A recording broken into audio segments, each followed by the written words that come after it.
Alors, Salamou Kakanadada, salutations à tous et à tous. Un clin d'œil à nos frères de la Tanzanie. Comme à l'accoutumée, nous allons toujours, à cet instant, parler un peu de tout ce qui nous entoure, donc dans notre exhortation. Et l'exhortation du jour, euh, qui a été manifestée par la grâce du Verbe, nous allons partir dans Biala. Biala, dans les Bibles classiques, c'est Deutéronome, Deutéronome.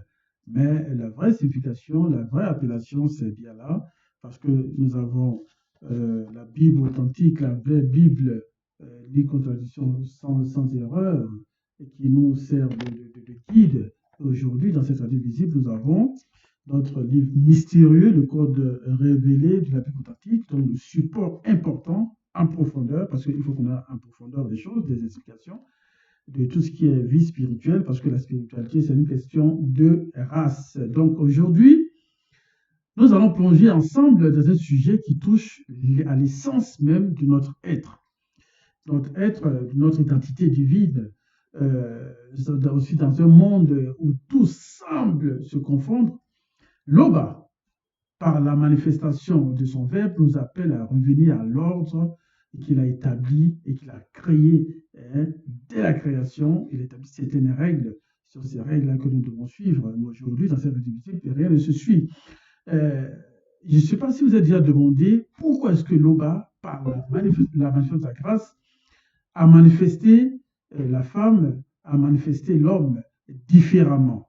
Hein. Aujourd'hui, le Verbe nous éclaire dans, dans ces récits-là, hein, nous éclaire sur cette vérité fondamentale. Alors, le message que nous allons donner, ou bien que le message que je vais donner, que ensemble nous allons partager, sans détour, car il concerne notre relation intime avec l'Oba et dans le respect, hein, des choses qu'il a faites. Alors, le thème d'aujourd'hui, c'est dans Biala, donc Deutéronome, dans la Bible classique, hein, et le sujet, c'est travestissement des lois diverses. Travestissement des lois diverses, donc Deutéronome, dans Biala, chapitre 7, versets 1 à 6, que nous allons parcourir. Alors, aujourd'hui, comme j'ai dit, nous vivons dans un monde où les repères s'effondrent. Nous le voyons souvent, même à la télévision, comment les choses se font, et les choses ne se font pas normalement selon tout ce que le Verbe a manifesté, tout ce que l'aube a créé. Donc, le monde s'effondre, les repères s'effondrent, ce que l'aube a établi comme ordre est systématiquement remis en cause. Et ce que l'aube a séparé est défini avec précision. L'homme le mélange, l'homme le modifie, croyant que il a le droit de le faire, ou en croyant que ce qu'il fait est bon, mais il le déforme et même le grand sujet, il le travestit. Et cela n'est pas du tout bon. Et nous le savons tous que le travestissement, ce n'est pas simplement une affaire de vêtements ou d'apparence. Hein. C'est un glissement spirituel, une intégration profonde de l'identité, hein, de la vocation, de la structure même de ce que l'Oba a manifesté par son Verbe. Je peux citer que c'est la transgression de la forme divine originelle, hein, et l'adoption des vêtements qui n'est pas le sien au propre, au sens figuré. Hein. Et cela, nous allons le parcourir ensemble dans ce récit, hein, de Biala, dans Deutéronome, donc chapitre 7, versets 1 à 6, travestissement des lois diverses. Alors, comme j'ai dit tantôt, dans ce monde, l'homme veut devenir femme, et comme aussi la femme veut devenir l'homme, hein, au sens physique, même psychologique ou même spirituel. Vous voyez? Et là, ces écrits nous rappellent à l'ordre. À l'ordre, nous allons le parcourir. Alors, il est écrit, au chapitre 1, disons au chapitre 7, verset 1, une femme ne doit point se travestir en portant des vêtements d'homme, en parenthèse, ni dans le but d'être prise pour un homme. Elle peut porter des pantalons faits, cousus et taillés pour les femmes. Je referme la parenthèse, car l'homme est l'habit de la femme. De même, un homme ne doit point se travestir en portant des vêtements et des bijoux de femme. En parenthèse, car l'homme est l'habit de la femme et la femme est le bijou et les ornements de la femme.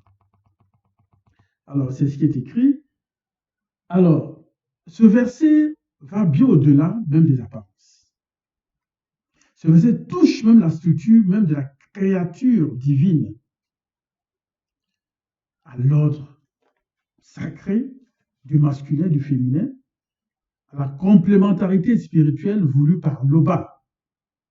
Vous voyez, on nous dit que l'homme est l'habit de la femme. L'homme est l'habit de la femme. Et la femme est le bijou et les ornements de l'homme. Mais d'abord, on va s'arrêter dans l'homme est l'habit de la femme.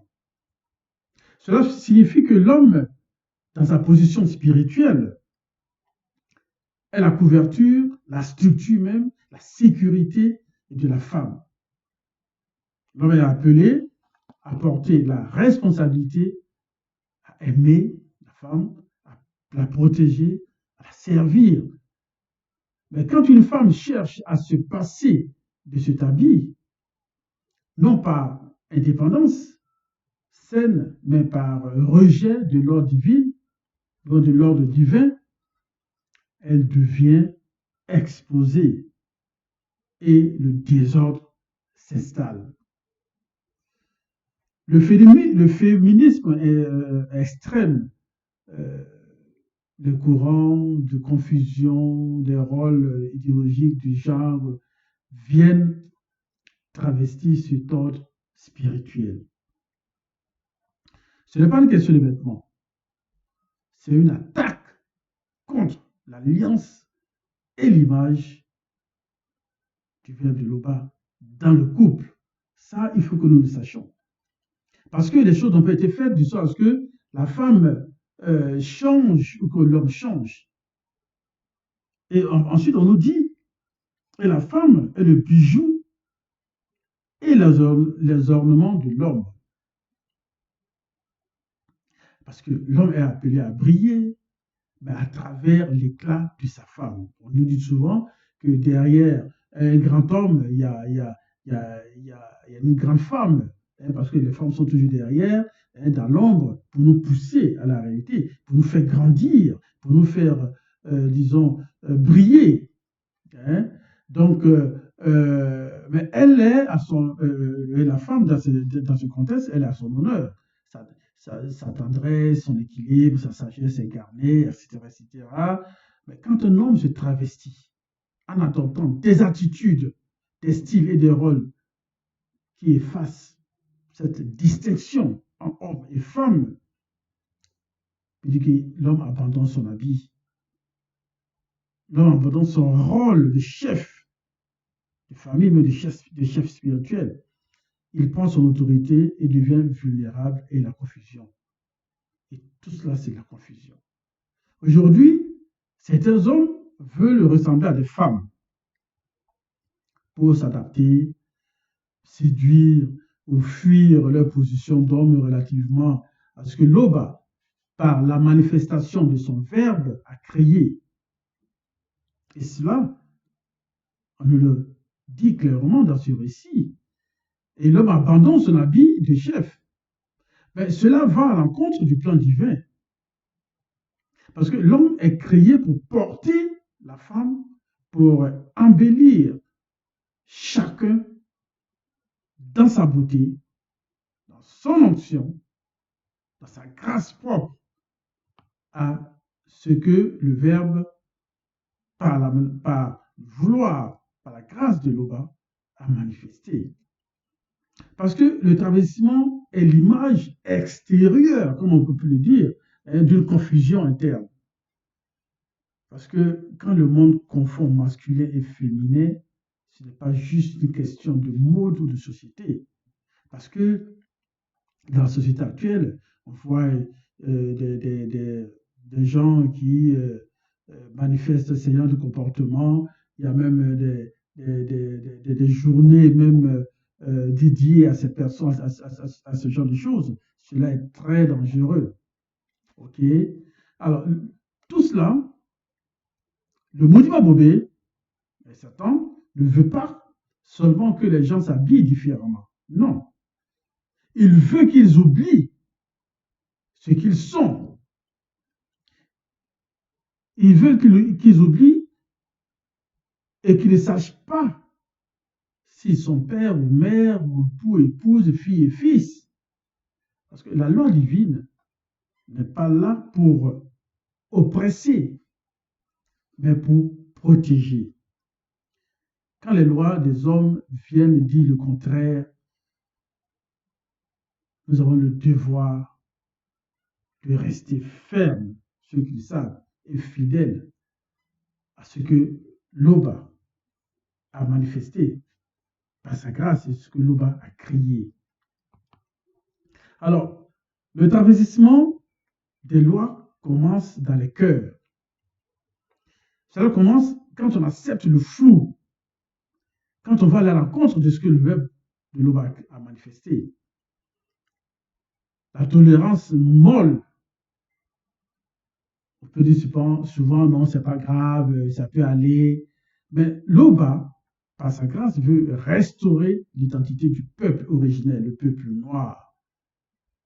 Que les hommes soient des hommes selon l'Oba et que les femmes aussi soient des femmes selon l'Oba.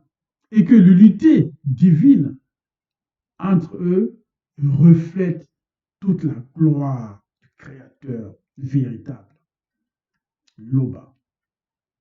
Donc aujourd'hui, je veux dire, toi qui m'écoutes, si tu as perdu ou flouté ton identité, si tu as laissé le monde, ce que on voit les médias, tout ça, définir ton rôle, ton apparence, ton autorité, si tu as toléré dans ton cœur de confusion sur ta place d'homme ou de femme, alors moi je te dirais, selon ce que nous disons, de revenir à l'ordre divin. Car l'Oba, par sa grâce, n'a pas manifesté ces choses-là au hasard, car le hasard n'existe pas. Et l'Oba est au-delà de tout cela. On revient à ta parure d'homme. Et cela est très important. Au verset 2, on nous dit un homme ne changera point de sexe identique au sexe de la femme par toutes sortes d'opérations. Il en est de même pour une femme. Celui ou celle qui le fait est possédé par plusieurs races de démons et démons hybrides, hermaphrodites de haut rang. Alors, dans ce verset, nous sommes complètement confrontés à la forme la plus extrême du travestissement, la tentative de changer ce que l'Oba a créé. Je dis même dès le ventre maternel. Tu es un homme, tu es un homme. Tu es une femme, tu es une femme. Il ne s'agit pas d'un simple habit extérieur, du travestissement, ni même d'un rôle social. Il s'agit d'un reniement profond de l'identité biologique et spirituelle manifestée par l'Oba. Ça, il faut le comprendre. Et cette tentative de transformation, selon cette lecture, ouvre des portes spirituelles graves et profondes. Parce que changer de sexe, c'est vouloir réécrire la création. Or, ce n'est pas possible de réécrire la création. Seul l'Oba a créé toutes choses, a manifesté toutes choses. Quand un homme ou une femme cherche à changer de sexe, ce n'est pas simplement un choix personnel. C'est un refus catégorique catégorique, je peux dire, de l'œuvre du Créateur. Le sexe biologique fait partie de cette connaissance divine. Changer revient à dire à Loba et à dire que Loba, tu t'es trompé, je veux me refaire moi-même. Je dis Loba parce que aujourd'hui, nous connaissons que le nom du Créateur, c'est Loba, ce n'est pas Dieu. Même dans vos églises, et quand vous parlez de Dieu et que vous parlez de ces choses, c'est abominable. Aujourd'hui, nous savons et que Loba, le vrai Créateur, ne s'est jamais trompé. Mais l'homme n'est pas parce que l'homme n'est pas son propre créateur. Ce qu'il modifie avec des outils médicaux, on peut aller faire des opérations chirurgicales et tout cela. L'homme ne peut pas modifier spirituellement les choses. Parce que le genre que Loba t'a donné en tant qu'homme, en tant que femme, n'est pas seulement dans ton corps. Il est inscrit dans ton esprit. Il est inscrit dans ton esprit. Alors, en effet, la confusion sexuelle est un terrain privilégié des esprits impurs, comme on le dit. On dit celui ou celle qui le fait est possédé par plusieurs races de démons et démons hybrides, hermaphrodites de haut rang.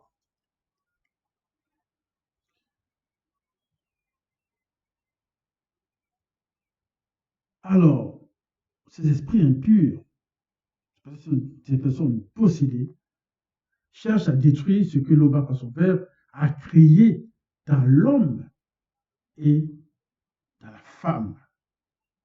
Le diable ne crée rien. Le maudit Bobé n'a rien créé. Mais il veut détourner ce que le Verbe, ce que Loba a établi. Il veut défigurer l'ordre que Loba a mis en place. Et cela n'est pas acceptable.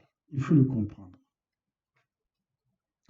Au verset 3, il est écrit « Un homme ne rendra point son physique identique à celui d'une femme, car Muto, la femme, est issue de Moto, l'homme. » Voici la réalité. Ce verset révèle un fondement spirituel profond. La femme Muto est sortie de l'homme Moto.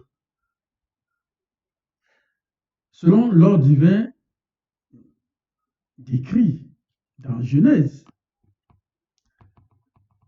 cela signifie que l'homme est l'origine visible et la femme, l'expression raffinée, mise à part, issue de cette origine. Alors, changer le physique d'un homme pour le rendre semblable à celui d'une femme, c'est nier cette dynamique créatrice et voulue par Loba. Donc, l'on veut inverser ou effacer le témoignage de cette relation originelle. Et là, il faudrait que nous fassions vraiment attention à ça. Parce que Loba n'a pas créé le corps de l'homme au hasard. On dit que le hasard n'existe pas. Le physique d'un homme, ses traits, sa posture, sa voix, sa force, tout cela porte une voix silencieuse. Il faut qu'on le comprenne.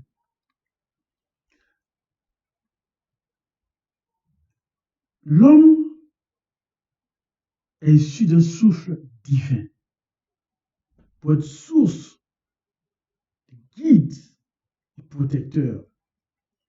Et le physique d'une femme, sa douceur, sa grâce, sa capacité à porter la vie, à donner vie, proclame aussi une vérité. Je suis issu de l'homme comme un trésor préparé à refléter la gloire. Et là, nous allons aller parcourir quelques passages dans Hébreu dit, début de la création, la Genèse. on le dit, mais il vous est dit, au début, nous sommes toujours dans notre livre précieux, hein, le livre mystérieux, où il est écrit, le titre c'est Avant la manifestation de Moto dans le visible. Au verset 88, il est écrit, dans la 7e manifestation phénoménique, dans le visible, bien avant que Moto ne soit manifesté, moi, Moto, je suis, point. Je m'arrête à ce point. Donc on nous dit que Moto décrit qu'avant, bien avant qu'il soit manifesté, lui, Moto, sans que la femme, Moto, lui, Moto, il était là. Il dit, je suis. Avant moi, dans la réalité du visible, il n'avait point créé d'homme, en parenthèse, homme et femme dans cette réalité. Moi, Moto, je suis ainsi le premier homme de toute la création dans le plan visible et physique.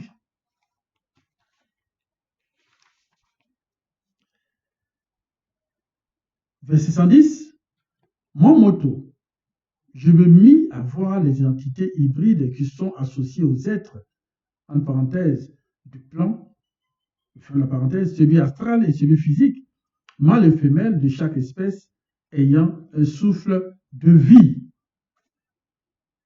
Ma pensée et ma réflexion continuaient, là en 113, verset 113, ma pensée et ma réflexion continuaient à s'élargir. Je compris, en parenthèse, j'ai vu l'ouverture, je ferme, et j'acceptais, j'ouvre la parenthèse, j'ai pénétré, je ferme, jusqu'au point de donner naissance à une image mentale de Moto, qui est la première tente du témoignage et de la rencontre.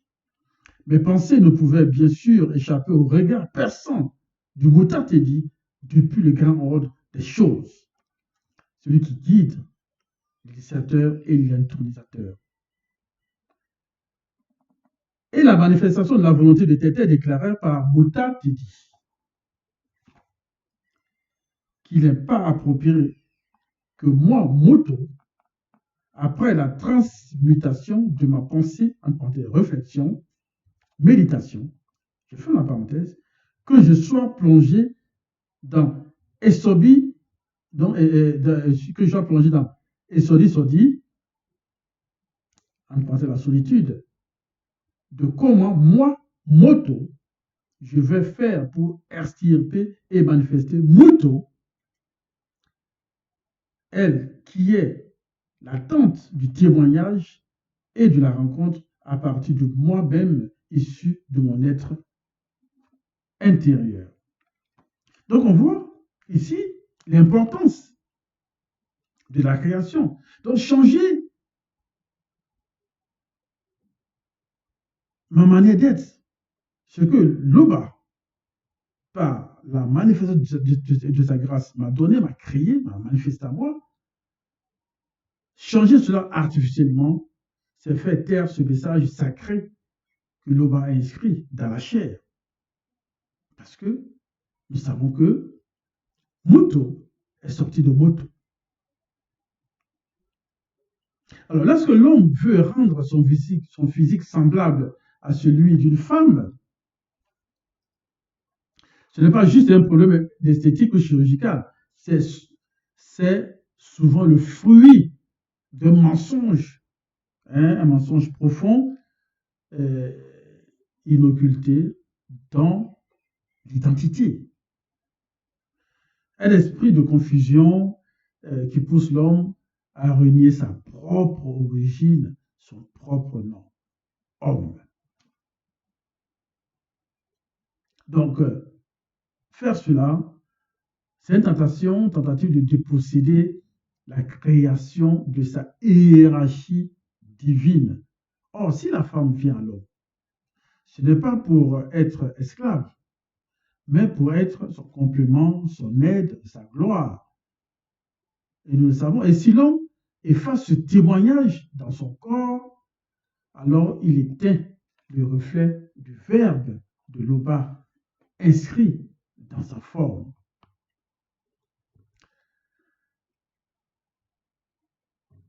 À ce stade, ce message n'est pas une condamnation, comme on nous le dit ici, une condamnation du Créateur, mais un appel à la restauration. Il est surtout temps que les hommes sachent qui ils sont réellement.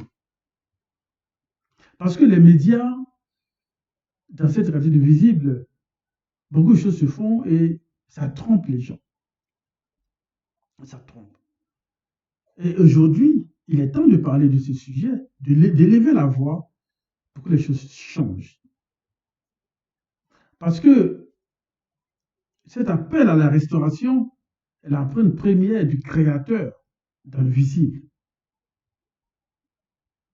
Vous voyez? Parce qu'une structure divine qui a été mise en place est appelée à être respectée. Surtout la femme qui a été manifestée comme une gloire n'est pas à copier, n'est pas à imiter. De même que la femme ne doit pas chercher à effacer son origine, mais pour plutôt l'honorer, parce qu'en l'honorant, c'est accepter ce que le verbe, ce que Loba a créé. Et ça, ce n'est pas faisable. Alors, si tu es un homme et que, excusez-moi, il y avait un appel, si tu es un homme et que tu es tenté de modifier ton apparence pour ressembler à une femme, sache que tu portes en toi une origine sacrée. Tu n'es pas une erreur, tu n'es pas une tentation selon ce que le verbe n'a pas voulu faire. Tu es appelé à honorer ton origine en cultivant la grâce naturelle. Surtout, ne touche pas ton origine. C'est là le reflet de la puissance du verbe de Loba. Donc, il faut que nous le sachions. Au verset 4, et de même, une femme ne rendra point son physique identique à celui d'un homme, car Noto, la femme, a été façonnée et modelée par Moto, en parenthèse l'homme, et non l'homme pour la femme. Alors, ce verset révèle avec clarté la vocation profonde de la femme dans l'ordre divin. Elle a été façonnée, modélée pour l'homme, pour être son complément, son reflet, sa gloire, comme on l'a dit. La femme n'est pas une entité isolée, ni autonome, en opposition à l'homme. Elle est une œuvre divine conçue spécialement pour lui, pour le soutenir, pour l'embellir, pour le parer, pour le respecter. Alors quand la femme cherche à rendre son physique identique à celui d'un homme, elle hérite aussi une vocation sacrée. Elle essaie d'inverser l'ordre établi par Loba et de se substituer à l'homme. Cela produit une confusion non seulement sociale, mais surtout spirituelle. Car nous parlons de spiritualité, que la spiritualité est une question de race. Alors, il y a des mouvements aujourd'hui dans cette radio visite, des mouvements, je peux dire, de perversion, de travestie. Ce mouvement de transformation est une révolte contre l'ordre naturel. Souvent alimenté par des influences spirituelles, on nous l'a dit, qui cherchent à faire perdre à la femme sa force unique, sa douceur, sa féminité, son authenticité. Loin d'être un progrès, c'est une aliénation, une rupture avec la beauté originelle. un abandon de sa propre gloire dont les femmes ne doivent pas le faire.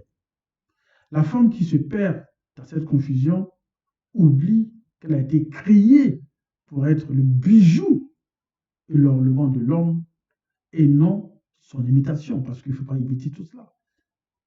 L'homme a créé les choses d'un ordre, disons avec l'ordre et d'une grande beauté.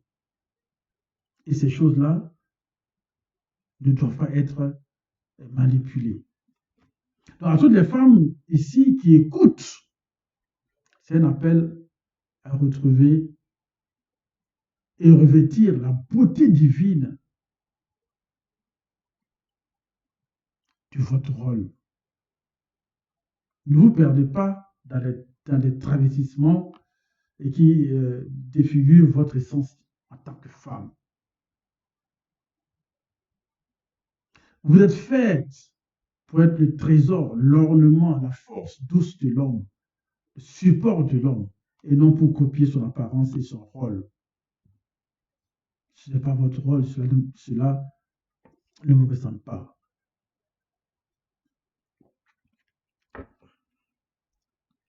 Au verset 5, quiconque fait ces choses est une abomination et possédé par plusieurs races de démons et démons, en parenthèse force occulte, hybride, en parenthèse hermaphrodite, de haut rang. Et ça nous le répète encore. Je répète encore, je reprends encore cela. Quiconque fait ces choses est une abomination et possédé par plusieurs races de démons et démons, en parenthèse force occulte, je referme la parenthèse, hybride, j'ouvre la parenthèse, hermaphrodite, je ferme la parenthèse, de haut rang. Alors, ce verset forme très fort. Il dénonce même sans ambiguïté que ces actes de travestissement, de changement de sexe sont une abomination selon l'ordre établi, selon les lois et les recommandations. Le mot abomination signifie quelque chose qui provoque un rejet profond. C'est une abomination, une répulsion spirituelle. Cela ne concerne pas uniquement un acte moral, mais un acte de désordre. L'homme, dans cette tradition visible, veut mettre du désordre dans ce que l'homme a créé. Car vous êtes possédé. Aussi, le texte ici souligne également que ceux qui s'adonnent à cette pratique sont sous l'influence de puissances démoniaques très organisées, hybrides, et qui mêlent masculin et féminin dans une confusion spirituelle totale. Ces forces occultes cherchent à détruire la clarté de l'identité de l'homme, à brouiller la lumière originelle, parce que l'homme, c'est la lumière originelle, manifestée par le verbe de l'Oba dans chaque homme et dans chaque femme. Car il y a une lumière originelle. Et cela ne doit pas être brouillé. Ce constat doit nous conduire à la vigilance et au respect spirituel. Ces pratiques ne sont pas anodines. Car vous êtes possédés. C'est une possession démoniaque.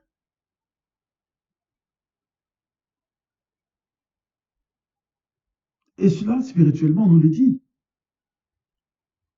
Au verset 6, le dernier, le verbe de l'Oba a horreur de ceux qui agissent ainsi.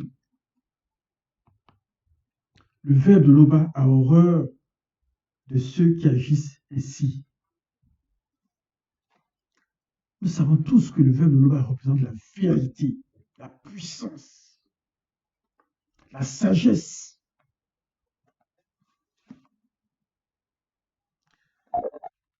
Qui s'adonne à ces formes et à ces ordres des choses. Le verbe de l'Oba ne tolère pas cela. Le loi ne tolère aucune déformation qui nie l'identité que Loba a créée. Le verbe de Loba a horreur de ceux qui agissent ainsi. Alors, ce rejet du verbe appelle à une sanctification totale. Retour à la vérité originelle, loin des travestissements et du désordre. Et cela, on nous le rappelle. Alors, frères et sœurs, nous avons parcouru ensemble des paroles fortes, des écrits très forts et profondes qui nous révèlent la gravité des travestissements physiques et spirituels dans notre monde actuel, dans cette société difficile.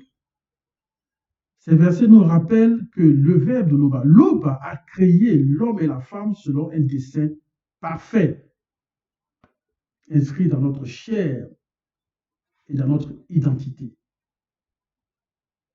Nous avons lu qu'une femme ne doit pas porter les habits de l'homme, ni un homme ceux de la femme, car ils ne sont pas interchangeables.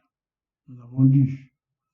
Nous avons aussi lu que changer de sexe n'est pas seulement une transformation physique, mais une profonde transgression qui ouvre les portes des forces occultes et des esprits démoniaques. Nous l'avons lu.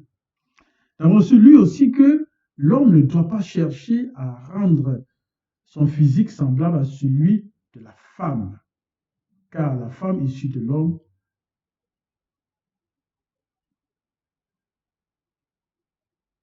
car la femme est issue de l'homme, disons, un reflet et un prolongement de ce que le verbe de Loba a manifesté. Nous avons aussi lu que la femme façonnée par l'homme ne doit pas chercher à effacer cette vocation sacrée en imitant l'homme. Nous avons aussi lu que ceux qui s'adonnent à ces pratiques sont une abomination devant le verbe de Loba, soumis à des puissances démoniaques de haut rang. Et enfin, que le verbe de Loba a horreur de ceux qui agissent ainsi, appelant chacun à la sanctification et au retour à l'ordre divin. Cette exhortation, quand j'ai parcouru cela, n'est pas un rappel moral, mais un appel spirituel. L'identité que Loba nous a donnée est sacrée. Nous devons la respecter, nous devons l'honorer. C'est aussi honorer la création, le respect des lois, des recommandations et le respect de notre propre dignité. Face aux bouleversements culturels, face aux tentations d'effacer nos différences divines, soyons fermes dans notre foi, soyons humbles dans l'amour, car Ébassi, l'ensemble de l'Église, est appelé à être un refuge de vérité. Aussi, qu'Ébassi doit être un phare dans la nuit de confusion. Alors, je vous invite aujourd'hui à vous remettre au verbe de Loba, à vous remettre aux lois et aux recommandations, à vous remettre dans la plénitude de ce que Loba, par la manifestation de sa grâce, a mis en nous en tant qu'hommes et en tant que femmes. Que chacun s'examine, que chacun se sanctifie, que chacun renouvelle son alliance avec le Créateur. Alors, soyons des hommes et des femmes forts, fiers de notre identité, qui refusent la confusion et marchent dans la lumière de la vérité. Loba toujours glorifié.